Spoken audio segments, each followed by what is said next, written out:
Shalom saudara-saudara, meskipun kita masih tetap diam di rumah, nggak bisa kemana-mana, tapi Tuhan masih memberi kesempatan kepada kita untuk tetap bisa bersekutu, berdoa bersama, ibadah bersama, salah satunya melalui video ini. Karena itu, mari kita mulai ya. Sebelumnya kita berdoa dulu. Bapa, kami mengucap syukur dan berterima kasih karena kami masih tetap diberi kesempatan untuk diam di bawah kaki-Mu, untuk menerima mendengar firman-Mu. Karena itu Allah Roh Kudus, urapi kami, sehingga setiap kami yang menerima mendengar melalui video ini, pengurapan Allah terjadi, jamahan Tuhan terjadi, sehingga kami bisa semua menerima firman, percaya firman-Mu. Dan pada waktu kami percaya, berkat Allah dinyatakan kepada kami. Mujizat terjadi. Terima kasih Bapa, di dalam nama Yesus Kristus Tuhan. Kita yang percaya semua katakan, amin. Amin. Shalom. Kita mulai ya. Dengan menyebarnya wabah pandemi virus corona ini, tidak sedikit banyak orang Kristen, orang yang sudah percaya terganggu juga. Bahkan banyak yang mulai galau, takut, bimbang, bahkan ada yang sampai panik. Sebetulnya kita nggak perlu harus mengalami gitu kalau kita tahu caranya. Dan pada kesempatan ini saya mau memberikan tips salah satu bagaimana caranya supaya kita tidak terganggu oleh peristiwa wabah corona ini. Tentu harus berdasarkan firman Tuhan. Kita mulai ya. Kenapa kita bisa panik, bisa galau, bisa bimbang, bisa takut? Karena kita sudah terlalu biasa membiarkan segala sesuatu yang jahat, yang buruk, yang negatif masuk ke dalam hati dan pikiran kita tanpa kita seleksi lagi. Disinilah masalah itu mulai. Karena manusia itu tergantung gimana hatinya. Setiap kita diberikan hati dan pikiran. Hati pikiran ini seperti wadah. Dimasukkan apa, jadi apa. Kalau kita masukkan yang baik, ya jadi baik. Tapi kalau kita masukkan yang buruk, ya jadi buruk. Kita baca firman-Nya. Amsal 4 ayat 23. Amsal 4 ayat 23. Firman Tuhan berkata begini. Jagalah hatimu, hati kita, karena dari sinilah terpancar kehidupan. Jadi apa yang ada di hati kita, di pikiran kita, itu yang akan menjadi kenyataan. Begitu mekanismenya. Nah, hati kita, pikiran kita, salah satunya tergantung dari apa yang masuk ke dalam hati pikiran kita. Kalau yang masuk ke dalam hati kita yang baik, kita jadi baik. Kalau yang masuk yang jahat, kita jadi jahat. Maka itu kita harus menyeleksi, memilih, jangan membiarkan segala sesuatu yang jahat, yang kotor, yang tidak berguna, yang negatif masuk ke dalam hati kita. Kita yang nentuin. Kita yang berkuasa atas hidup kita, atas hati kita, atas pikiran kita. Jadi kita harus belajar mulai sekarang, jangan pernah membiarkan segala sesuatu yang jahat, yang kotor, yang tidak berguna masuk dalam hati kita. Itu bisa datang dari pemberitaan TV, dari kata orang, dari cerita orang, dari koran, dari buku-buku, dari tulisan, bisa dari mana saja. Nah, segala informasi yang kita terima, kita harus seleksi. Mana yang boleh masuk ke dalam hati kita, mana yang boleh masuk ke dalam pikiran kita. Jadi kita harus berani dengan tegas segala sesuatu yang bukan dari firman Tuhan. Segala sesuatu yang jahat, yang tidak berguna, yang negatif harus kita tolak. Kenapa? Kalau ini kita biarkan nanti seperti firman Tuhan, seperti Ayub pernah ngalami. Kita baca dulu Ayub 3 ayat 25. Ayub 3 ayat 25. Ini contoh salah satu dari Alkitab. Firman Tuhan berkata begini, Ayub 3 ayat 25. Apa yang kutakutkan, itulah yang menimpa aku. Ayub tuh takut gagal, takut keluarganya celaka.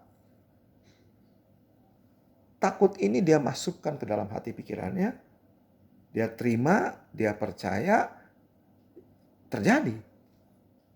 Jelas? Jadi kita yang menentukan. Oleh karena itu, dengan kemauan kita, dengan kesadaran kita, sekarang kita belajar memilih, menseleksi apa saja yang boleh masuk ke dalam hati dan pikiran kita. Dan kita harus menolak segala sesuatu yang jahat, yang tidak berguna, yang buruk, yang negatif, yang bukan dari Tuhan. Kita yang menentukan. Supaya lebih jelas lagi, kita lihat firman-Nya lagi. 2 Korintus 10 ayat 5. 2 Korintus 10 ayat 5. Ini salah satu contoh aja. Kalau ada pikiran yang jahat, yang kotor, yang busuk, yang mulai masuk ke dalam hati kita, pikiran kita tawan. Kita berkuasa. Kita menawan segala pikiran dan menaklukkannya. Kita yang berbuat bersama Tuhan dengan kuasa Roh Kudus. Jadi ini harus dilakukan konsisten setiap hari. Jangan masukkan, biarkan segala sesuatu yang jahat, yang tidak berkenan kepada kita. Nah sebaliknya, yang kita masukkan, izinkan masuk ke dalam hati pikiran kita, hanya yang baik, yang positif, yang berguna, yang dari Tuhan. Kita baca firman-Nya.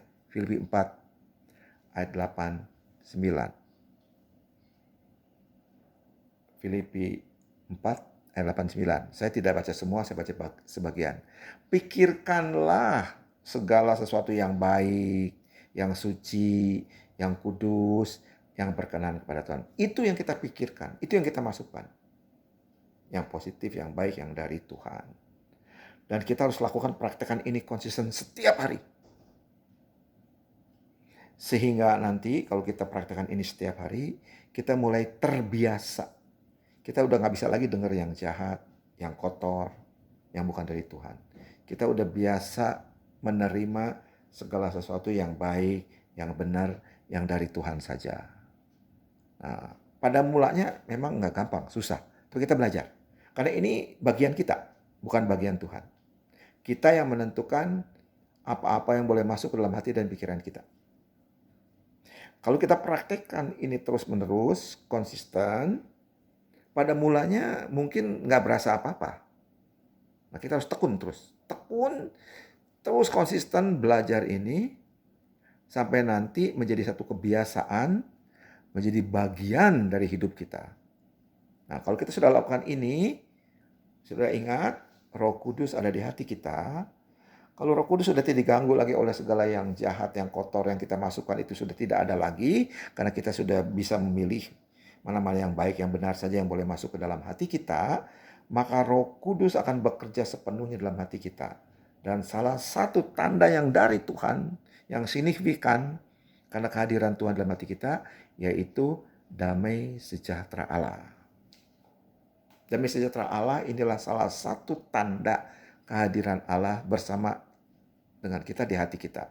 Kita akan mengalami damai sejahtera Allah. Damai sejahtera Allah ini sesuatu yang nyaman, yang aman, yang kita bisa rasakan di hati kita. Kita merasa tenang, merasa aman, karena ada damai sejahtera Allah ini.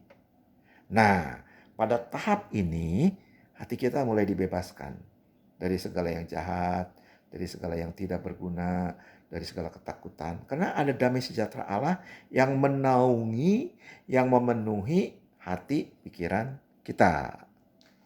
Nah, kita terus lakukan itu setiap hari, sehingga nanti akhirnya oleh kuasa Roh Kudus, kita tidak bisa lagi menerima berpikir yang jahat, yang kotor, yang bukan dari Tuhan. Sebaliknya, yang dari Tuhan, demi sejahtera Allah, kuasa Allah, berkat Allah, kesucian Allah, kebenaran Allah yang memenuhi hati pikiran kita. Nah, kalau ini sudah terjadi, maka kita tidak akan lagi galau, bimbang, ragu, takut, karena hati kita sudah dibebaskan dari semua yang jahat, dan hati kita sudah diisi oleh Tuhan sendiri, yaitu damai sejahteranya, sukacitanya, kesuciannya, kebenarannya. Dan inilah salah satu berkat yang Allah telah sediakan kepada kita. Karena kita mau terima percaya Yesus. Ada Roh Kudus yang menemani kita, yang menolong kita. Oke? Sharing firman sampai di sini dulu. Kiranya ini menjadi berkat buat kita dan kita harus praktekkan ini menjadi kenyataan dalam hidup kita. God bless you all. Di dalam nama Yesus Kristus Tuhan. Amin.